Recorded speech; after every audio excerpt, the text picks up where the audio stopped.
کیا ہے؟ اور سورہ بقرہ کی آیت نمبر 220 میں بتایا جاتا ہے وَيَسْأَلُونَكَ عَنِ الْيَتَامَى قُلْ إِصْلَاحٌ لَهُمْ خَيْرٌ، اور آپ صلی اللہ علیہ وسلم سے یتیم کے بارے میں دریافت کرتے ہیں، کہہ دیجئے کہ ان کے ساتھ اچھا بیہیو کرو اور یہ تمہارے لیے اچھا کام ہے۔ پھر ایک حدیث میں یہ بھی بتایا جاتا ہے کہ جو وَيُطْعِمُونَ الطَّعَامَ عَلَىٰ حُبِّهِ مِسْكِینًا وَیَتِیمًا وَأَسِیرًا۔ تو یہ حدیث میں یہ آیت میں کیا بتایا جا رہا ہے؟ یطعمون، طعام سے ہے، کھانا کھلانے کی بات ہو رہی، اس میں کھانا کھلانے کی بات اور محبت کرنے کی بات ہو رہی، مسکین اور یتیم کی دونوں کی بات ہو رہی، اور پھر قیدیوں کو کھانا کھلانے کی۔ تو it's not a easy thing, تو قیدیوں کو کھانا کھلانا، نارمل لوگوں کو کھلانا تو لکس ایزی، لیکن یہاں پر قیدیوں کو کھانا، اور دیکھیے قیدی سے ملنا جانا ٹائم سپینڈ کرنا تو آسان نہیں رہتا نا، تو وہ ساری چیزیں، لیکن اس کے نیکیاں بھی تو کتنے زیادہ ہے۔ تو یہ سارے چیزیں کرنے کے لیے ایک فرم ڈٹرمنیشن ہونا پڑتا ہے انسان کے اندر کہ اچھا مجھے یہ نیکی کمانا ہے۔ اور پھر آگے یہ بھی بات بیان کی گئی ہے کہ لوگوں کے اندر سختی جو ہے، کیوں ہے سختی؟ جب آپ لوگوں کے ساتھ اچھا عمل کریں گے تو نیکی جو رحم ہے نا، وہ کب آتا؟ جب آپ لوگوں کے ساتھ نرمی کرتے، اور یتیم کے سر پہ ہاتھ پھیرنے کی اتنے بار یہ بات ہوتی، لیکن کیوں ہوتا؟ کیونکہ جب بچہ اکیلا پڑ جاتا ہے، چاہے وہ لڑکا ہو یا لڑکی، تو اس کو ایک فیل ہوتا کہ my father is no more and they don't have the proper things to take care تو وہ ساری چیزوں کا خیال رکھنا ہے۔ رسول اللہ صلی اللہ علیہ وسلم کس طرح بار بار، کیونکہ وہ بھی یتیم تھے اور یہ بخاری کی روایت ہے، اور بار بار وہ کہتے تھے کہ نہیں، ان کے ساتھ اچھا خیال رکھو، تم میرے ساتھ ہوں گے، اور ہم چاہتے نا رسول اللہ صلی اللہ علیہ وسلم کا ساتھ چاہتے ہم، تو اس کے لیے بہترین چیز کیا ہے؟ جب ہم ساتھ چاہ رہے ہیں تو اس طرح سے خیال بھی رکھنا ہے۔ اور پھر جو لوگ اس طرح دل میں نرمی لاتے، لیکن there are certain things you have to take care of, like اگر ان کے کوئی پراپرٹی ہے، ان کا کوئی کام دیکھ رہے ہیں اور اس کا ٹیک کیئر کر رہے ہیں، اس میں کوئی اجرت لے رہے ہیں تو دیر از نتھنگ رانگ۔ مال اور یتیم، تو یتیم کے لیے اس کے جو پراپرٹی کا ٹیک کیئر کر رہے ہیں، اس کے مال کا ٹیک کیئر کر رہے ہیں، اس میں تھوڑی سی اجرت لے رہے ہیں تو نتھنگ رانگ ہے، you can still do that. لیکن یہ نہیں ہے کہ پورا اس کا مال اب کمزور سمجھ کے پورا مال لے لینا، اس کو اپنے لیے یوٹیلائز کر لینا، یا جلدی جلدی خرچ کر لینا، یعنی اس لیے جلدی جلدی خرچ کر لینا تاکہ اس کے پاس کچھ بھی نہ بچے رہے۔ اور پھر آگے یہ بھی فرمایا گیا ہے کہ جو یتیموں کو بالغ ہونے تک کام کاج میں مصروف رکھو۔ اب اس میں کیا ہے؟ سورۃ النساء کی آیت نمبر 6 میں ہے یہ۔ کیوں یہ سارے چیزیں بیان کی جا رہی ہے؟ کہ جب تک ان کے اندر عقل نہیں آتی، تو it could be like 18 years 20 years, سورہ نساء کی آیت نمبر 6 میں جو آ رہا، تو یعنی کہ جب تک ان کا ٹیک کیئر کرو، جب تک ان کا ہیلپ کرو، چاہے آپ ان کا کام کا ٹیک کیئر کر رہے ہیں، چاہے ان کو لو اینڈ افیکشن دے رہے ہیں، ایک ٹائم آتا وہ آپ جو ہارویسٹ کر رہے ہیں، جو آپ ان کے ساتھ لونگ کیئرنگ کر رہے ہیں، اس دنیا میں بھی ملتا آپ کو اور آخرت میں تو ہے ہی ہے۔ تو اس میں کیا بتایا جا رہا ہے کہ ان کا ٹیک کیئر کرو، ان کے ساتھ اچھا عمل کرو اور اللہ سے ڈرا کرو۔ یہ ساری ڈیٹیل میں آلریڈی میں کچھ باتیں بیان کر دی تھی، تو یہ تھوڑے سے باتیں رہ گئے تھے، تو وہ میں آپ کو اس کا ایکسپلینیشن دے رہی ہوں۔ اور پھر جو بھی انسان یہ سوچتا کہ چلو اس کے یہ تو کمزور ہے، اس کے پیچھے ہم کچھ بھی کر سکتے، تو اللہ کا ڈر ہونا چاہیے۔ اگر اللہ کا ڈر رہیں گا تو وہ ایسے کوئی حرکت نہیں کریں گا جس کے وجہ سے اس دنیا میں بھی خسارہ ہو اور آخرت میں بھی، کیونکہ یہ نا ایک معنی میں انسان کی پورے اس کی شخصیت کو چھین لینے کی بات ہے۔ اور کئی بار جب آپ دیکھو کوئی کرائم ہوتا یا کوئی چیز ہوتی، اس کے پیچھے ریزن کیا رہتا؟ اس کے پیچھے یہی ریزن رہتا کہ اس کے بچپن میں ایسے کوئی چیزیں ہوتے جس کے وجہ سے وہ یہ سارے چیزوں میں انوالو ہو جاتا۔ انسان کا جو بچپن رہتا نا، بہت ٹینڈر ایج رہتی۔ ایک تو کوئی انسان کے اس کے اپنے ایک اتنا بڑا رشتہ کھو دینے کے بعد پھر ایسا اس کے ساتھ برا بیہیو کرنا اور زیادہ تکلیف دہ ہو جاتا۔ اب بچوں کی موت کے بارے میں یہ چیپٹر تھوڑا سا تکلیف دہ ہے، ذرا مشکل کا ہے، یعنی اولاد کو مرتے ہوئے دیکھنا it's not a easy thing. اولاد کے لیے مطلب والدین کے لیے it's like a big thing, والدین کو صبر کرنا اور صرف اللہ سے امید رکھنا کہ اللہ تعالیٰ ہی اس کا بدلہ دینے والا ہے۔ بہترین صلہ کیا ہے مسلمان والدین کے لیے، ان کے جو بھی ان کے بچے گزر گئے تو اس کے لیے صبر کرنا۔ اگر صبر مکمل صبر کریں گے جنت کا انعام ملنے والا ہے۔ پھر یہاں ڈیفرنٹ حدیثیں بیان کی گئی ہے کہ کس طرح حدیثوں میں ایک معنی میں اللہ کے رسول صلی اللہ علیہ وسلم بار بار یہ باتیں کیوں بیان کرتے تھے، کیونکہ دنیا میں کوئی بھی مسہیپ ہو سکتا، کوئی بھی چیز ہوتی۔ کئی بار سنتے کہ پریگنینسی ڈیفیکلٹ ہو گئی، یا پھر پری میچور بیبی ہو گئی، یا بیبی ہوتے ہی اس کی فوتگی ہو گئی، یا بعض وقت لگاتار بیبیز ہو رہے اور فوتگی ہو رہی۔ تو اٹس اے بگر ٹیسٹ، آسان نہیں ہے، لیکن واٹ از دا کی تھنگ، اگر اس پہ صبر کریں گے، مکمل صبر کریں گے، اس کے اوپر یہ کرب نہیں کریں گے کہ میرے ساتھ ہی کیوں ہو رہا، میں تھی کیا، تو پھر وہ اجر نہیں ملنا۔ سیدنا ابو طلحہ کی ایک بچہ ابو عمیر بیمار ہو گیا تھا، پھر انتقال کر گیا، انتقال کے دن خبر نہ تھی۔ تو اب کیا ہوا، look at the like you know in this حدیث، یہ واقعی میں کئی بار آپ یہ حدیث سن لیے ہوں گے، لیکن اتنا بڑا دل کرنا۔ ام سلیم جو تھے ان کے والدہ، تو وہ ابو عمیر وہ ڈیتھ ہو گئی، تو ابو طلحہ کی وائف ہے، تو جب وہ واپس آئے، اب یہ وفات ہو گئی، اس کا نہلا دیے دھلا دیا، اور گھر جب وہ واپس آئے تو ان کے سامنے پوچھے، ابو طلحہ پوچھے کہ اچھا بچہ کیسا ہے؟ انہوں نے عرض کیا وہ تو پرسکون ہے۔ تو پھر اس کے بعد وہ سوچے کہ اچھا ٹھیک ہے، وہ سکون میں ہوں گے، اٹس لائک نارملی جیسا سمجھتے۔ لیکن اس کی حدیث کے آگے بتایا جاتا کہ they had a normal relationship, how the husband and wife are, you know۔ تو اس میں یہی بتایا گیا کہ they get intimate and even in the رات میں she didn't say anything, then in the morning, you know, and again he asked کہ کہاں پر ہے، تو جب وہ بتاتے کہ اللہ کو پیارے ہو گئے، تو اتنا صبر کرنا، اور صبر کی یہ بہت بہترین مثال ہے۔ تو کیونکہ کمپلیٹ ان کو یقین تھا کہ وہ اجر صرف اور صرف اللہ تعالیٰ ہی دینے والا ہے۔ اور پھر جب صبح ہوئی، غسل کیے اور باہر جانے لگے تو پوچھا، تو فرمایا کہ بچے کا انتقال ہو گیا۔ ابو طلحہ نے صبح نبی اکرم صلی اللہ علیہ وسلم کے ساتھ نماز پڑھی اور خدمت وہاں پر پہنچے اور عرض کیا، نبی اکرم صلی اللہ علیہ وسلم نے دعا دی کہ اللہ تعالیٰ اس رات میں تمہارے لیے برکت عطا فرمائے۔ چنانچہ اس رات کی بابرکت سے ان کے جو بیٹے، جو مطلب ان کے اور بھی اولادیں تھے، تو ان لوگ سب کیا تھے، اسکرائبرز تھے، جو قرآن لکھتے نا وہ تھے، تو ان کو دعا دیے پروفٹ صلی اللہ علیہ وسلم ابو طلحہ کو، اور ان کے بچوں کو بھی، اور سب کے سب بچے جو ہے نا قرآن کریم لکھنے کا، اور ان کے اندر علم بھی تھا۔ تو یہ سارے چیزیں کیا ہے، جب انسان کو پورا اجر کا یعنی یقین رہتا۔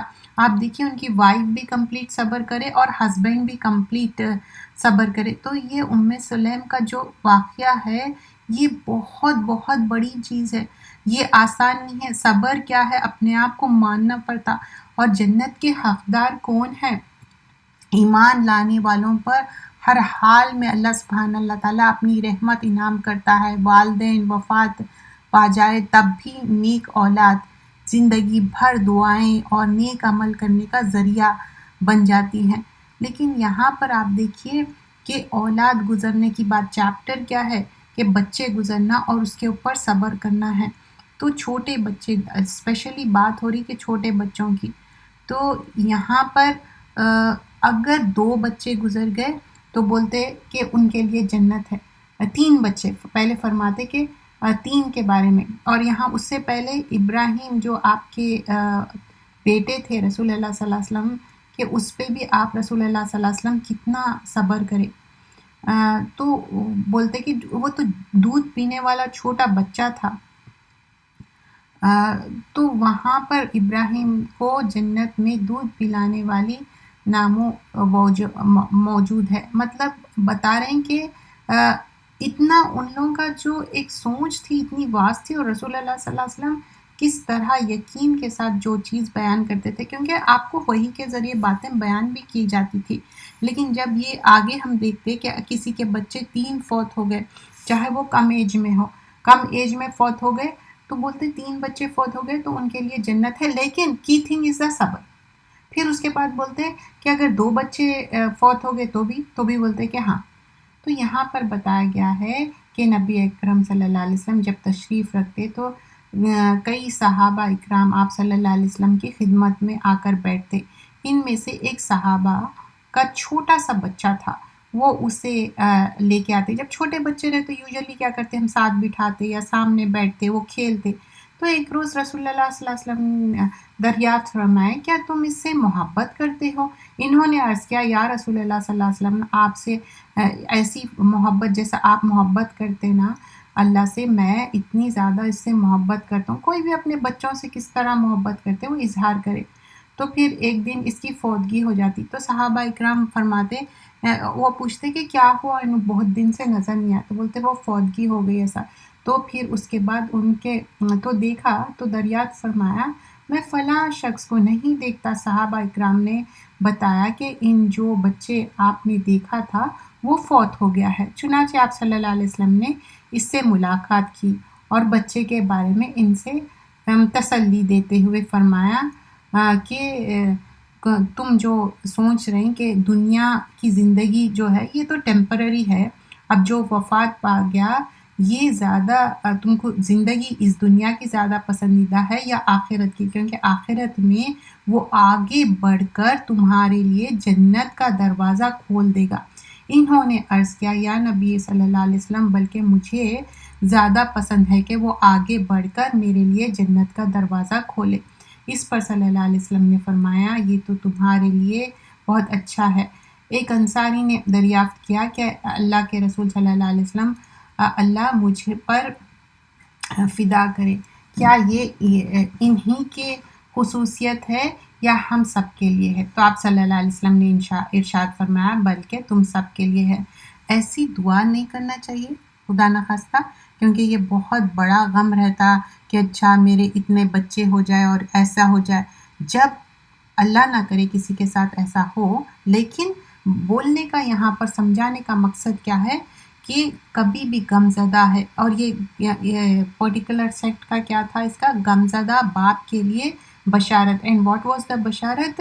کہ وہ دروازہ کھول رہے ہیں ان کے لیے، بچے جو فوت کی ہو گئے، تو کیا صرف ان کے لیے تھا، وہ صحابہ کے لیے، یا جو بھی اس کے اوپر صبر کرے، جو بھی صبر کریں گے کمپلیٹ صبر کرنا ہے، کرب نہیں کرنا ہے، کوئی ایسی بات نہیں کرنا ہے۔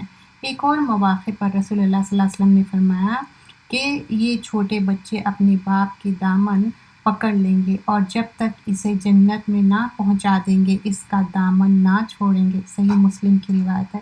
تو آپ دیکھیے کتنا زیادہ اس میں بتایا گیا، اور یہ بالکل معصوم چھوٹے بچے ہیں۔ تو یہ سارے چیزیں جب روح قبض کرنے آتے فرشتے، تو یہ دل کا ٹکڑا لے کے جاتے، اور اللہ تعالیٰ فرماتے، کیا تم نے میرے بندے کے جگر کا ٹکڑا لے لیا؟ فرشتے عرض کرتے ہیں، جی ہاں۔ یہاں پر جگر کے ٹکڑا، کسی اس میں یہ مفہوم آتا کہ اس کے دل کا پھول، تو اللہ تعالیٰ فرماتا، پھر میرے بندے نے کیا کیا؟ فرشتے نے کہا، اس نے آپ کی حمد بیان کی، اور انا للہ و انا الیہ راجعون۔ بہت ہی یہ چیپٹر اتنا، یعنی پڑھتے وقت بھی اتنا غم ہو رہا تھا، دکھ ہو رہا تھا، کیونکہ اٹس ناٹ ایزی۔ جس کے ساتھ بھی ایسا ہے، اللہ ان کو صبر دے، ہمت دے، طاقت دے، اور کمپلیٹ اللہ تعالیٰ سے اجر لینے کا اپنا صبر کرنا ہے۔ کبھی بھی کوئی بھی کچھ بھی ہوا، انا للہ و انا الیہ راجعون۔ پھر اللہ تعالیٰ ارشاد فرماتا ہے، میرے بندے کے لیے جنت میں ایک گھر بنا دو، اور اس کا نام بیت الحمد رکھو۔ یہ مسند احمد کی روایت ہے۔ تو جنت میں گھر بنانے کی بات ہو رہی۔ ابو ہریرہ سے روایت ہے، رسول اللہ صلی اللہ علیہ وسلم روایت، جس مسلمان کی 3 بچے فوت ہو جائے تو وہ کیا ہے، ان کے لیے یعنی جنت کی بشارت ہے، رحمت ہے۔ تو لیکن اگین دس از اے بخاری کی روایت، you have to do the sabr. A person, ان کے ساتھ کسی کے ساتھ بھی ایسی بات ہو گئی تو ان کو کیا کرنا ہے؟ صبر کرنا ہے۔ اور اب یہاں اس سے پہلے کیا تھا؟ والد صاحب کے لیے تھا، اب والدہ کے لیے بھی بتایا جا رہا ہے کہ غم زدہ ہے تو ان کو بھی صبر کرنا ہے۔ تو بتایا جا رہا رسول اللہ صلی اللہ علیہ وسلم کے کسی جو صحابہ نے پیغام بھیجا کہ ان کے بچے یا بچی کی حالت نزا میں ہے۔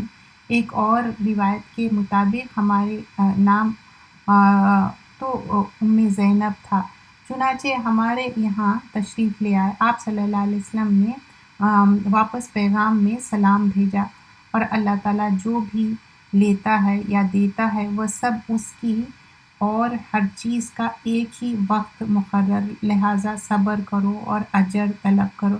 سو جو بھی چیز ہوتی نا، یہ اللہ تعالیٰ اس کے اوپر اگر صبر کریں گے تو اللہ ہی اس کا اجر دینے والا ہے۔ جو ہم کتاب توحید کر رہے ہیں، آج کا جو چیپٹر ہے، جو ایملیٹس کے بارے میں کر رہے تھے نا، جو تعویذ ہے، جو پہننا ہے، قرآن کی آیتیں پہننا ہے، تو چیپٹر نمبر 8 ہے جو رقیہ، انکینٹیشن، ٹیلسمینس اینڈ ایمولیٹس بولتے ہیں نا، اس کے بارے میں ہے۔ تو اب جو ایمولیٹس ہے اس میں کچھ چیزیں الاؤنس ہے اور کچھ چیزیں نہیں ہیں۔ تو پیج نمبر ہے 51۔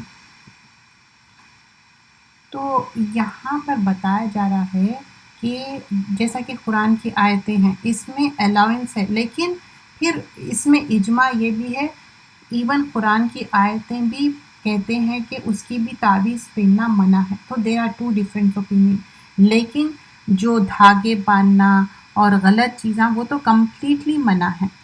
تو فرسٹ اینڈ فورموسٹ اس میں کیا بتایا گیا ہے کہ نریٹڈ ابو بشیر الانصاری ہے، وہ فرماتے کہ رسول اللہ صلی اللہ علیہ وسلم کی کمپنی میں تھے، ان لوگ ساتھ تھے، وہ کوئی جرنی پہ جا رہے تھے، تو اللہ کے رسول صلی اللہ علیہ وسلم ان لوگوں کو حکم دیے کہ جو ان کے جو اونٹوں کے گلے میں جو نیکلسز ہے وہ نکال دو، کہ وہ نکال دو، کیونکہ وہ تعویذ وغیرہ تھے تو اس سے منع کیا گیا تھا۔ تو یہاں پر آپ دیکھیے کہ یہ اونٹ پہنے ہوئے ہیں، بعیر کیا ہے؟ وہ اونٹ کی بات ہو رہی، اس کو بھی نکال دو، بڑے قطیت مطلب کٹ کر کے نکال دو۔ ابن مسعود رضی اللہ عنہ روایت کرتے ہیں کہ وہ فرماتے ہیں کہ الرقیٰ التمامہ الطوالہ، یہ سب کیا ہے؟ شرک ہے۔ یہ سارے چیزیں پولیتھزم ہے۔ مسند احمد اور ابو داود کی روایت ہے۔ اب دیکھیے یہ جو چیپٹر ہے نا، اسپیشلی جب یہ مہینہ سفر کا شروع ہوتا، دیز آر دا تھنگس بہت زیادہ ڈیویشن چلتے رہتا۔ تمیم کیا ہے؟ جس کو جو تعویذ بننا بولتے نا، کوئی ہاتھ پہ تعویذ بن لیتے یا گلے میں بن لیتے، اور بچوں کو اسی لیے بنتے، بولتے کہ ایک سیڈ کے جیسا رہتا یا اس کے اندر کوئی موتی رہتا، آئی ڈونٹ نو ایگزیکٹلی، لوگ وہ پہناتے گلے میں، سمجھتے وہ ایمولیٹ، وہ تعویذ پہنانے سے وہ گلے میں جو بھی نظر ہے وہ نہیں لگتی، حالانکہ ایسا نہیں ہے۔ اگر یہاں پر پھر وہی الاؤنس بتایا گیا ہے، اگر اس میں قرآن کی آیتیں ہیں اور اللہ کا نام ہے تو اوکے ہے، لیکن یہ کچھ علماء اس کو ڈس الاؤ کرے۔ تو سم ٹائمز کیا ہوتا نا، لوگ جو ڈیویٹڈ سیکٹس والے رہتے، سم آیتس لکھ دیتے قرآن کے، پھر اس کے بعد کیا رہتا، کچھ اور باتیں رہتے، اور ان لوگوں کو اتنی تمیز نہیں رہتی۔ تو یہاں پر بتایا ہے ایمولیٹ کنٹینز دا، اگر قرآن کی آیتیں ہیں، اللہ کا نام ہے، ایٹریبیوٹس ہے، تو کچھ الاؤڈ ہے، لیکن ابن مسعود رضی اللہ عنہ ڈس اپروو کرے تھے اس کو۔ الرقیٰ اور العزا، یہ کیا ہے؟ جو ریسائٹ کرتے ہیں نا، انکینٹیشن، اس کی بات ہو رہی۔ اور پھر جو ٹریسز آف شرک ہے، پولیتھزم، رسول اللہ صلی اللہ علیہ وسلم بولے کہ اب سمجھیے کہ کوئی پوائزنس چیز کاٹ لی یا کچھ ایسا ہو گیا، تو اس میں کہاں ہے دلیل، کہاں پر ہے؟ سورۃ الفاتحہ کا جو انٹروڈکشن ہے اس میں کیا تھا کہ جو ایک پوائزنس وینمس تھنگ ان کو کاٹ لیتی، ویدر اٹس اے بچھو یا سانپ، اللہ نوز بیسٹ، تو پھر کیا کرتے لوگ 7 ٹائمز سورۃ الفاتحہ پڑھ کے وہ کرتے، شفا ہو جاتی اس سے، تو that is allowed. And also جو رقیہ ہے نا، رقیہ شریعہ، وہ صحیح طریقے سے اور اپنے لیے خود پڑھیں گے تو وہ زیادہ بینیفیشیل رہیں گا۔ اب کچھ چیزیں ہیں جو غلط چیزیں ہیں، کچھ ایسے چیزیں پڑھ رہی اور کوئی لوگ تعویذ دے رہے ہیں یہ پڑھو تمہارا ہسبینڈ تمہارے مٹھی میں ہوگا۔ What is that? کیا مٹھی میں کرنے کا ہے؟ رسپیکٹ کرنا ہے ہسبینڈ اینڈ وائف ایک دوسرے کی، اور ایک دوسرے کا خیال رکھنا ہے۔ کوئی مٹھی میں کرنے کی چیز نہیں ہے، کوئی چھوٹی چیز ہے کہ اس کو اپنے ہاتھ میں رکھ لینا، کوئی جن تھوڑی ہے۔ تو یہ چیزوں کا خیال رکھنا ہے کہ اچھا ہمارا جو بیہیویئر ہے، ہمارا کیریکٹرسٹک ہے خلق العظیم جیسا پروفٹ صلی اللہ علیہ وسلم کا تھا۔ تو نماز قرآن کے ساتھ ایک رائچیس وومن کیسا اپنے ہسبینڈ کو وہ کر سکتی ہے، امپریس کر سکتی ہے ود دیئر بیہیویئر۔ اور عورت جب ہسبینڈ اپنی وائف کو دیکھے تو ہی فیلز گڈ، ایسا نہیں کہ گھر میں تو بالکل حالت ڈال کے رہ رہے اور باہر جانے کے جب تیار ہو کے جا رہے۔ اچھی بات ہے باہر تیار ہو رہی، لیکن گھر میں بھی تو تیار ہونا ہے، تاکہ کوئی یہ ایمولیٹس، یہ تعویذ، یہ کرنا وہ کرنا ضرورت ہی نہیں ہے۔ اچھے سے اگر بیہیویئر رہیں گا، رسپیکٹ رہیں گی تو یہ چیزیں منع ہیں۔ عبداللہ بن عقیم نریٹ کرتے ہیں، یہ مرفوع حدیث ہے، کچھ چیزیں جو مرفوع ہے یہاں پر اس میں لکھ دیے جو رائٹر ہے۔ اب جو ٹیلسمین ہے، مطلب یا چاہے جو تعویذیں بن لے رہے ہیں، دھاگے بن لے رہے ہیں، کچھ بھی، تو یہ نہیں کرنا ہے۔ اور پھر یہاں پر بتایا گیا ہے، احمد رپورٹ کرے، روفی رضی اللہ عنہ فرماتے، اللہ کے رسول صلی اللہ علیہ وسلم فرمائے اگر لمبی عمر کی بات ہے اور جو دھاگے بنتے نا، کچھ لوگ ایون بیئرڈ میں دھاگے بنتے، اسٹرنگز لگا لیتے اور گلے میں کوئی تعویذ پہن لیتے، یا باتھ روم میں جاتے وقت، یہ سارے چیزیں، تو یہ چیزوں سے بولے کہ میں ان سے ڈس اون کرتا ہوں، میرا ان سے کوئی واسطہ نہیں ہے۔ اب رسول اللہ صلی اللہ علیہ وسلم بولے، بس کوئی بات باقی رہ گئی، nothing to talk about۔